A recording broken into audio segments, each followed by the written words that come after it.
محمد وبارك وسلم الصلاة والسلام عليك يا سيدي يا رسول الله وعلى آلك وأصحابك يا سيدي يا جد الحسن والحسين۔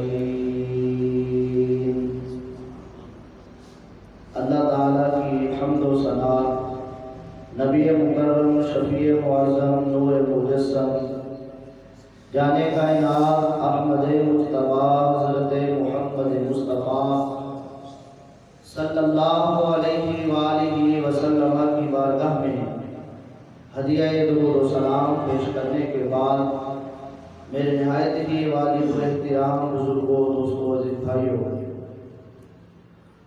نبی اکرم صلی اللہ علیہ وآلہ وسلم عالمین کے لیے رحمت ہیں۔ اس موضوع پہ ہماری گفتگو ہو رہی تھی اور آج اس آیت کی روشنی میں ہمارا موضوع ہے کون دیتا ہے دینے کو منہ چاہیے، دینے والا ہے سچا ہمارا نبی۔ اللہ تعالیٰ کی بارگاہ میں دعا ہے مجھے حق سچ بیان کرنے کی توفیق عطا فرمائے اور ہمیں سن سنا کر نبی اکرم صلی اللہ علیہ وآلہ وسلم کی سچی پکی محبت اور غلامی نصیب فرمائے۔ میں نے گزشتہ جمعۃ المبارک پہ یہ بات ذکر کی تھی کہ اس آیت کے اندر اللہ تبارک و تعالی نے نبی اکرم صلی اللہ علیہ وآلہ وسلم کی ایک شان کو بیان تو کیا ہے کہ آپ عالمین کے لیے رحمت ہیں، لیکن اگر اس آیت میں غور کرتے چلے جائیں تو حضور علیہ السلام کی بے شمار عظمتیں اور شانیں اسی ایک آیت سے واضح ہوتی چلی جاتی ہیں۔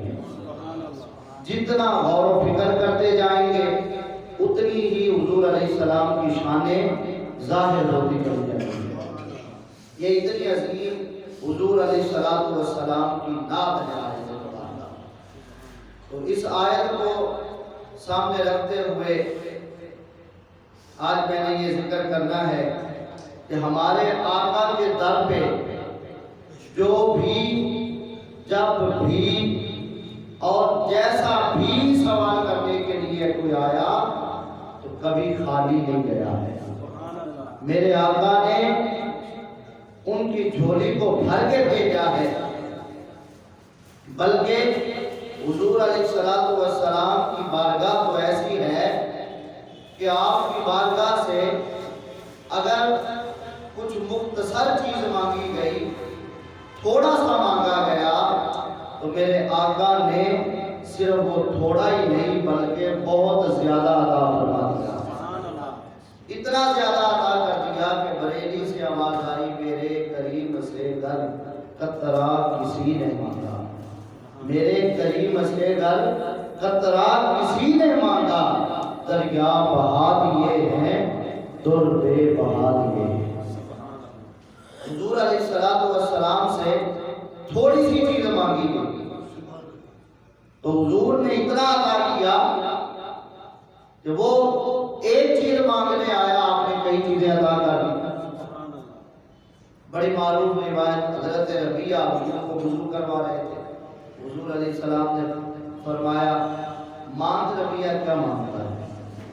اب یہ مطلق سوال تھا، مانگ لے جو مانگنا ہے۔ آپ کی رحمت جوش پر تھی اور فرمایا مانگ لے جو مانگنا ہے۔ تو حضرت ربیعہ نے پھر دنیا نہیں مانگی، انہوں نے آخرت مانگی ہے۔ صحابہ کرام کا مقطع نظر آخرت تھا، وہ آخرت کی فکر میں رہتے، آخرت کی فکر میں جیتے تھے، اور ہم ہیں خالص دنیا دار بندے، ہماری تو نظری دنیا پہ ہوتی ہے۔ ہم تو کسی ولی کے پاس چلے جائیں، بزرگ کے پاس جائیں، کسی عالم کے پاس میں بیٹھیں تو ہم اپنی دنیا کے لیے دعائیں کرواتے ہیں، ایمان کی سلامتی کے لیے دعائیں کوئی نہیں، قبر میں آسانی ہو جائے کیونکہ جانا ہے دعا کر دیجیے اللہ آسانی فرمائے، وہاں کبھی نہیں ہم یہ دعا کرتے، لیکن دنیا کی بہتری کی ہم دعائیں کرتے ہیں۔ ہماری نظر صرف دنیا تک ہے، اور صحابہ کرام کی نظر دنیا تک نہیں، وہ دنیا جہاں ختم ہوتی ہے اس سے آگے ان کی نظر ہوتی ہے۔ اب حضور نے فرمایا مانگ لے، حضرت ربیعہ نے کیا مانگا؟ سالو کا مرافقتک فی الجنہ، آقا میں آپ سے جنت میں آپ کا ساتھ مانگتا ہوں، مجھے آپ جنت میں اپنا ساتھ دے دیں۔ اب یہ تو دے دیا، لیکن یہ ایک چیز انہوں نے مانگی، جنت میں حضور کا ساتھ مانگا ہے۔ تو اس پہ جب غور کرتے ہیں، حضور نے جب جنت میں اپنا ساتھ دینے کی گارنٹی دے دی کہ تجھے ساتھ مل گیا، ملا جنت میں اللہ تجھے میرا ساتھ عطا کر دے گا، جب یہ دے دیا ہے تو اس ایک چیز دینے میں حضور نے کتنا کچھ دیا ہے، اللہ غور کیجیے۔ ایمان پہ موت بھی، یہ ایمان پہ موت ہوگی تو پھر ہی آگے بخشش ہوگی، جنت ملے گی۔ ایمان پہ موت بھی عطا کر دیجیے، وہ بھی دے دیں گے۔ یعنی یہ بھی وہ مانگ رہے ہیں، ایک مانگنے میں کتنا کچھ مانگ رہے ہیں، اور حضور یہ ایک عطا کرنے میں کتنا کچھ عطا کر رہے ہیں کہ تجھے اب ایمان پہ سلامتی بھی ملے گی، ایمان کی سلامتی موت کے وقت ملے گی۔ قبر کے اندر منکر نکیر کے سوالوں کے جوابات صحیح دینے کے اللہ تجھے توفیق بھی عطا فرما دے گا، اور قبر کے عذاب سے بھی تجھے بچائے گا۔ قبر سے جب اٹھو گے قیامت کے دن اللہ تبارک و تعالیٰ کے دربار پیش ہو جاؤ گے تو وہاں میزان پہ بھی تیرے ساتھ آسانی والا معاملہ ہوگا، نیکیوں کا پلڑا بھاری ہوگا، اور پھر جنت میں داخلہ بھی ملے گا۔ جنت ایک تو نہیں، جنتیں تو کئی ہیں، تو جنت میں جو سب سے اوپر درجے کی جنت ہے اس میں حضور نے ہونا ہے، تو اس جنت کو بھی حضور سے مانگ رہا ہے، اور پھر اس کے بھی کئی درجے ہیں، اس جنت کے اندر بھی حضور کا ساتھ مانگ رہا ہے۔ یہ حضور علیہ السلام کی عطا ہے کہ انہوں نے ایک چیز مانگی ہے کہ جنت کا اپنا ساتھ دے دیجیے، تو حضور علیہ السلام نے یہ ایک چیز دینے میں کتنا کچھ عطا کر دیا ہے۔ ایک فاحشہ عورت تھی، وہ حضور علیہ السلام کے دربار آئی، میرے آقا کھانا تناول کر رہے تھے، اور آپ نے وہ آگے بیٹھ گئے۔ صحابہ کرام کو ویسے بھی یہ ناگوار گزرا کہ یہ حضور کے دربار پہنچے، وہ بے حیا ہو رہا تھا، زبان دراز ہو رہا تھا، کسی کا حیا نہیں کرتی تھی، برا بھلا بولتی رہتی تھی۔ نبی اکرم صلی اللہ علیہ وسلم کے پاس آئی، حضور سے عرض کرنے لگی کہ مجھے بھی کھانا دیجیے۔ حضور علیہ السلام نے فرمایا تو بھی کھا لے۔ اس نے کہا کہ نہیں، جو آپ نے منہ میں نوالا ڈالا ہے وہ نوالا نکال کے دیجیے۔ صحابہ پریشان ہیں کہ یہاں آگے بھی بے ادبی کر رہے ہیں، یہاں بھی اسے دربار کا بھی سے حیا نہیں ہے، یہ مانگ رہے ہیں کہ منہ والا نوالا دیجیے۔ لیکن حضور علیہ السلام ہے رحمت والے نبی، جو حضور دیکھ رہے تھے، صحابہ کی نظر تو وہاں نہیں جا رہی تھی۔ اب اس نے جب مانگا حضور نے منہ والا نوالا نکال کے دے دیا۔ جب اس نے کھا لیا، بس وہ ایک ہی نوالا اس نے کھایا، وہ کھا کے حضور کے دربار سے نکل گئی، تو صحابہ اس بات کی گواہی دیتے ہیں کہ پہلے پورے مدینہ شریف میں اس جیسی بے حیا کوئی نہ تھی، اور حضور کے منہ والا نوالا کھانے کے بعد اب اس جیسی با حیا نظر نہیں آتی۔ یہ حضور کی عطا ہے، حضور دیکھ رہے تھے، یہ بے ادبی نہیں کرنا چاہتی۔ اب دیکھیے نا، صحابہ کرام رضوان اللہ علیہم اجمعین آ رہے ہیں حضور علیہ السلام کے دربار میں، جس کا جو مسئلہ ہے حضور کے دربار میں، بیماری ہے حضور کے پاس، تکلیف ہے حضور کے پاس، کوئی زخم ہے حضور کے پاس، تو نبی اکرم صلی اللہ علیہ وآلہ وسلم بھی منع نہیں کر رہے۔ صحابہ کرام رضوان اللہ علیہم اجمعین کی سیرت کا مطالعہ کیجیے، کوئی سیرت کی کتاب پڑھیے، کوئی تاریخ کی کتاب پڑھے، کسی کتاب کے اندر یہ دکھائیے کہ اس وقت صحابہ کے دور میں کتنے ہاسپٹل تھے؟ کوئی ہاسپٹل نہیں تھا، بس ایک در تھا، وہ اللہ کے رسول کا سایہ۔ وہاں پر آ جاتے بھی ٹھیک کر رہے ہیں، اس کی تکلیف بھی دور کر رہے ہیں، گھر کے مسئلے بھی دور کر رہے ہیں۔ یہ تو جسمانی تکلیفیں ہیں، اگر کسی کی روحانی بیماری ہے وہ آ رہا ہے، اس کی روحانی بیماریاں بھی دور ہوتی چلی جا رہی ہیں۔ جو مانگ رہا ہے کوئی اس کو عطا کیا جا رہا ہے، بس ایک ہی در ہے، یہاں آ رہے ہیں سارے اور یہیں سے سب کو مل رہا ہے۔ تو وہ اپنی روحانی بیماری سے پریشان تھی، زبان دراز ہونا یہ روحانی بیماری ہوتی ہے، تو وہ یقیناً پریشان تھی، تو چاہتی تھی کہ مجھے اس سے چھٹکارا مل جائے، اور اسے پتا تھا چھٹکارا اسی در پہ پہنچ کے ملنا ہے، تو حضور کے منہ والا نوالا کھا لیتی ہے۔ اللہ تبارک و تعالیٰ حضور کے اس منہ والے نوالے کی برکت سے اس کی زبان کو پاک کر دیتا ہے، اس کے وجود کو پاک کر دیتا ہے اور اس کو باحیا بنا دیتا ہے۔ حضرت معاذ رضی اللہ تعالیٰ عنہ جنگ بدر کے اندر لڑ رہے تھے، لڑتے لڑتے ان پر کافر نے حملہ کیا، تو حضرت معاذ کا ایک بازو اس طرح زخمی ہو گیا کہ وہ تقریباً پورا سا ہی کٹ گیا، کچھ ساتھ جڑا ہوا تھا، سارے کٹ گیا لیکن تھوڑا سا ساتھ تھا، اس کو لٹک رہا تھا۔ تو حضرت معاذ رضی اللہ تعالیٰ عنہ نے اب سمجھا کہ یہ تو لڑنے میں رکاوٹ دے رہا ہے، آپ نے اپنے پاؤں کے نیچے اس بازو کو رکھا اور کھینچ کے اتار دیا، لڑتے رہتے۔ دیکھیے یہ جہاد کا مسئلہ، حضور علیہ السلام کے صحابہ اس طرح جہاد کیا کرتے ہیں، بازو اتار دیا ہے کہ یہ لڑنے میں رکاوٹ بن رہا ہے، اتار کے رکھ دیا ہے۔ جب جنگ ختم ہو گئی تو حضرت معاذ وہ بازو لے کر حضور کے پاس آ گئے۔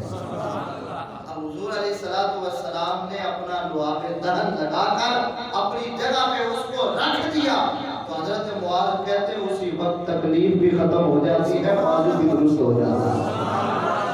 یہ صحابہ کا انداز ہے ماننے کا۔ اب دیکھیے انہیں پہلے سے پتا تھا نا کہ میں یہ اتار کے رکھ دیتا ہوں، اللہ نے محبوب کے در پہ جاؤں گا، شفا تو دے ہی دے گی، بازو تو درست کر ہی دینا ہے، محبوب کے دربار پہ چلا جاؤں گا، تو بعد میں حضور کے پاس لے کے آ جاتے ہیں۔ اس طرح کے بے شمار واقعات ہیں جو حضور علیہ السلام کے پاس آتے ہیں، اور حضور علیہ السلام پھر ان کی ان تکلیفوں کو دور کرتے ہیں۔ حضرت اسماء رضی اللہ تعالیٰ عنہ کے پاس حضور علیہ السلام کا جبہ تھا۔ یہ احادیث کی معتبر کتابوں کے اندر واقعات موجود ہیں، یہ مسلم شریف کی حدیث میں آپ پڑھیں، سیاستہ کی حدیث ہے۔ حضور علیہ السلام کا جبہ مبارک تھا، حضور کی ذات تو برکتیں دیتی ہے، حضور علیہ السلام کے در پہ جو آتا ہے اس کے مشکل حضور کی ذات سے حل کو ہوتی ہے، لیکن حضور علیہ السلام کے وصال کے بعد حضور علیہ السلام سے تعلق رکھنے والی، نسبت رکھنے والی جو چیزیں ہیں وہ بھی شفا بھی دیتی ہیں، مشکلیں بھی حل کرتی ہیں۔ اب حضرت اسماء کے پاس حضور کا جبہ تھا، تو اس کا کمال کیا تھا، جب کوئی بیمار ہو جاتا تو حضرت اسماء کے پاس وہ پانی کا پیالہ بھیج دیتے یا برتن بھیج دیتے پانی والا۔ حضرت اسماء وہ جبہ حضور علیہ السلام کا جو ان کو حضور کے وصال کے بعد حاصل ہوا تھا، اس کو اس پانی میں بھگو دیتے، تو وہ جو اس جبے کا نچوڑ ہوتا تھا اور جبے سے حاصل کیا گیا پانی ہوتا تھا، اس پانی کو مریض کو پلایا جاتا، اسے شفا ہو جاتی۔ اب وہ گھر سے پانی بھی اسی لیے پھینکتے ہیں، حضرت اسماء اسی نیت سے جبے کو پانی میں ڈبوتی ہیں۔ صحابہ کا اس طرح حضور علیہ السلام کی ذات، صفات اور حضور کی ذات سے نسبت رکھنے والی چیزوں کے بارے میں عقیدہ تھا۔ بلکہ تفسیر البیان میں علامہ اسماعیل حقی بیان کرتے ہیں کہ حضور علیہ السلام کا منہ مبارک، ایک بال مبارک، حضور علیہ السلام کا عصا مبارک، حضور علیہ السلام کا کوڑا مبارک اگر کسی قبر کے اوپر رکھ دیا جائے تو پھر اس قبر کو اگر عذاب ہو رہا ہو بشرطے کہ وہ مومن ہو تو اس کو عذاب ہو رہا ہو بدعملی کی وجہ سے تو اللہ تبارک و تعالی اس حضور سے نسبت رکھنے والے اس بار اس کوڑے اور اس آثار کی وجہ سے عذاب کو اٹھا دیتا ہے. حضور سے نسبت رکھنے والی چیزوں کی وجہ کیا ہے؟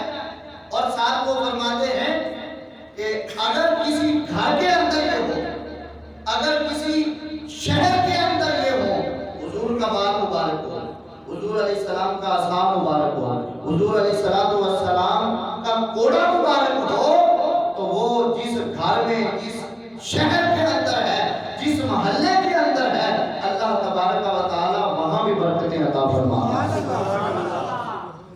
اور فرماتے ہیں وجہ کیا ہے؟ وجہ یہ ہے کہ حضور علیہ السلام ہے اللہ کے حبیب.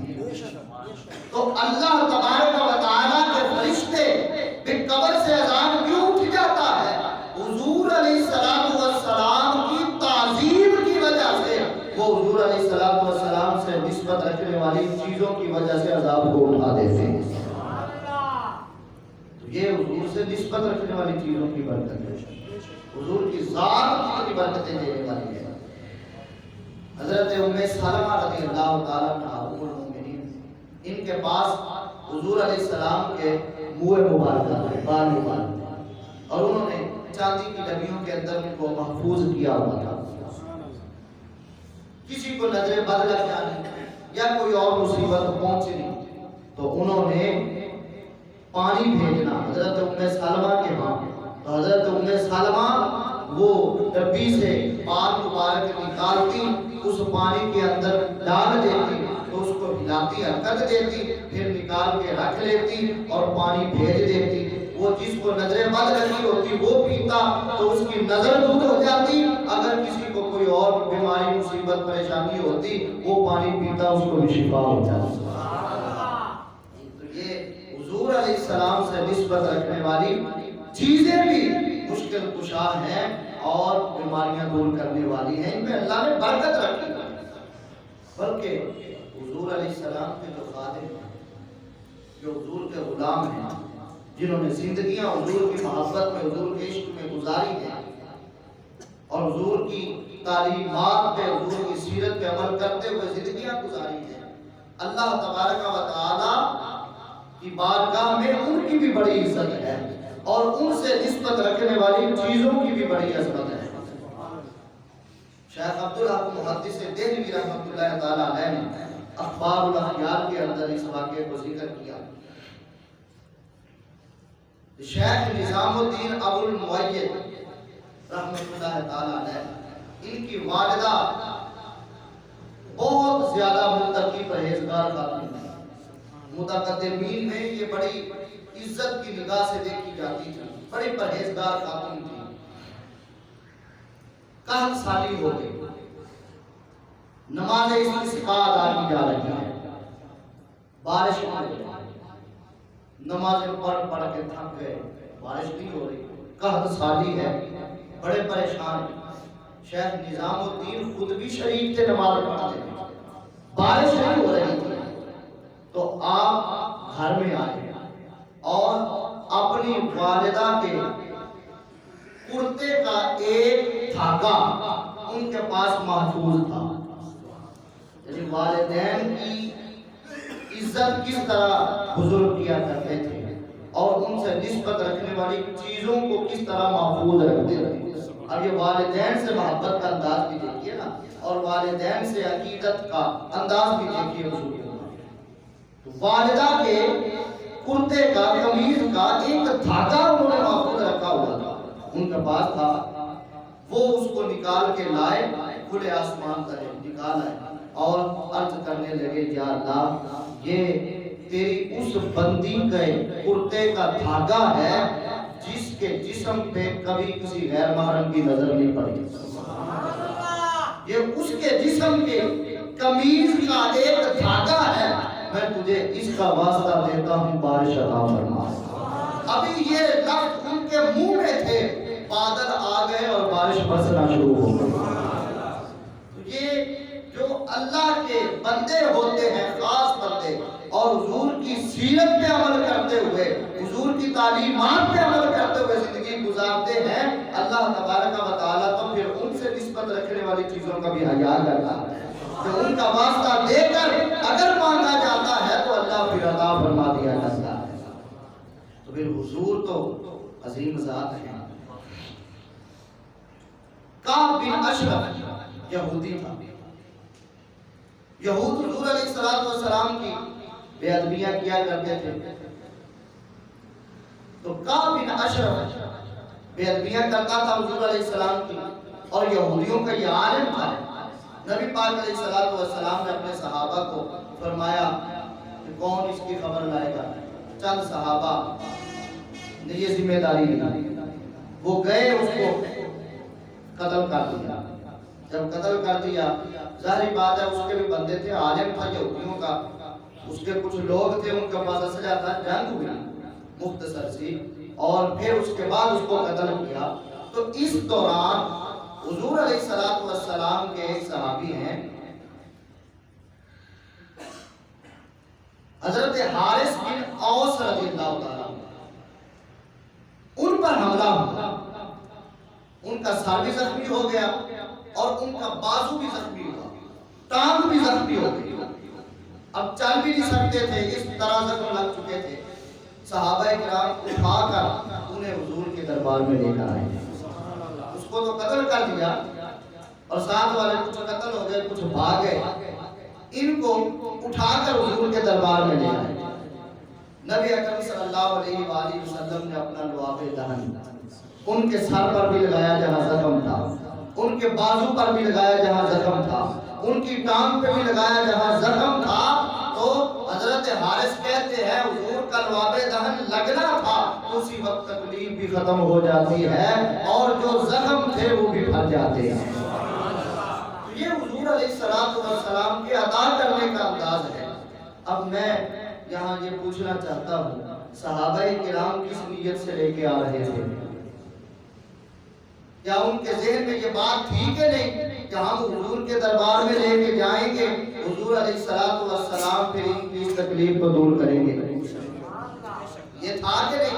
اگر یہ نہ ہوتا تو پڑا رہنے دیتے، یا پھر آ کر اطلاع دے دیتے، ان کو گھر پہنچا دیتے، جہاں کوئی علاج ہو سکتا تھا وہاں پہنچا دیتے، لیکن انہیں پتا تھا علاج تو یہی ہونا ہے۔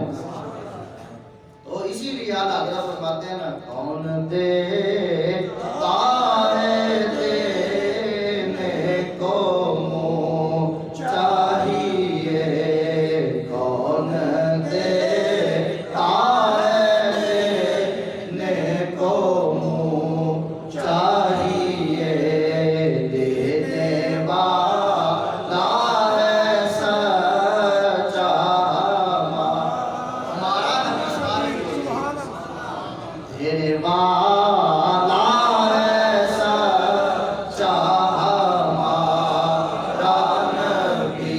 حضور علیہ السلام نے بھی کبھی، یہاں میں ایک مسئلہ ذکر کرنا چاہتا ہوں کہ یہ سارے حضور علیہ السلام کے معجزات ہیں، حضور کے لعاب دہن کے معجزات ہیں، حضور علیہ السلام کے منہ مبارکہ کے معجزات ہیں، حضور علیہ السلام کے ہاتھ مبارک کے معجزات ہیں۔ تو معجزہ جو ہوتا ہے یہ اللہ نے نبی کے اختیار میں لیا، معجزہ صادر ہونے میں نبی بے اختیار نہیں ہوتا، نبی کو اللہ نے معجزے کو ظاہر کرنے میں اختیار دیا ہوتا ہے، نبی اپنے اختیار سے معجزے کو ظاہر کرتا ہے۔ اب صحابہ یہ آپ نے واقعات سنے، حضور کی عظمت، بالکل حضور کی محبت بھی ہمارے دلوں میں آئی، لیکن صحابہ ایک نیت لے کے آتے ہیں اور نبی پاک علیہ السلام لعاب دہن اگر لگاتے ہیں، اگر دعا کرتے ہیں، اگر حضور علیہ السلام ہاتھ مبارک پھیرتے ہیں، تو نبی پاک علیہ السلام کی یقیناً نیت یہ ہوتی ہے کہ یہ جو تکلیف لے کر آیا ہے، جس مصیبت میں یہ آیا ہے، میں ہاتھ پھیروں گا، اللہ اس کو یہ تکلیف سے نجات دے دے گا، اس کو اس بیماری سے نجات دے دے گا، اس کی یہ بیماری ٹھیک ہو جائے گی۔ اور حضور کے وصال کے بعد جب صحابہ کرام رضوان اللہ علیہم اجمعین کے پاس یہ منہ مبارکہ ہے، جبہ مبارکہ ہے، حضور سے نسبت رکھنے والی چیزیں ہیں، تو صحابہ کرام اپنے بچوں کو اگر بھیجتے ہیں، اگر پانی کے پیالے بھیجتے ہیں، نظر بد والے آ رہے ہیں، بیماریوں والے آ رہے ہیں، تو اس نیت سے آ رہے ہیں کہ ان کے پاس حضور کے منہ مبارکہ ہے، ان کے پاس حضور کا جھٹا مبارکہ ہے، اس کو حضور علیہ السلام کے جسم پاک سے مس ہونے کا شرف حاصل ہو چکا ہے۔ اب یہ پانی کے ساتھ لگے گا، یہ پانی پلائیں گے بچوں کو، نظر دور ہو جائے گی۔ اگر یہ پانی پلائیں گے بیمار کو، بیماری دور ہو جائے گی۔ اگر یہ پانی پلائیں گے تکلیف زدہ کو، تکلیف دور ہو جائے گی۔ تو وہ حضرت ام سلمہ اور حضرت اسماء بھی اسی نیت سے دبوتی ہے منہ مبارکہ اور جبہ مبارکہ کو، اور صحابہ بھی اسی نیت سے بھیج رہے ہیں، جس سے واضح عقیدہ اہل سنت و جماعت کا ظاہر ہو رہا ہے کہ صحابہ کا عقیدہ یہ تھا کہ نبی پاک علیہ السلام کی ذات بھی مشکل کشا ہے، حضور علیہ السلام سے نسبت رکھنے والی چیزیں بھی مشکل کشا ہے۔ اللہ نے حضور کے وجود میں اتنی برکتوں کو رکھ دیا ہے، اسی لیے ہم کہتے ہیں کون دیتا ہے دینے کو منہ چاہیے، دینے والا ہے سچا ہمارا نبی۔ حضرت قتادہ آنکھ نکلی ہوئی ہے تو وہ لے کے آتے ہیں حضور علیہ السلام، دعا پہ دہن لگا کے اپنی جگہ پہ رکھتے ہیں تو وہ درست ہو جاتی ہے، بینائی بھی ٹھیک ہوتی ہے، یہ نہیں کہ بینائی ختم ہو گئی ہے۔ تو یہ حضور علیہ السلام کے پاس صحابہ اس نیت سے آتے ہیں کہ اللہ نے ہمارے آقا کو ہمارے لیے کیا سارے جہانوں کے لیے رحمت بنا کے بھیجا ہے، اور ہمارے آقا جب رحمت بن کے آئے ہیں تو پھر عالمین پہ رحمت کرنے کا یہ اللہ نے اختیار بھی عطا فرما دیا۔ اللہ تبارک و تعالی ہمیں نبی اکرم صلی اللہ علیہ وسلم کی سچی پکی محبت اور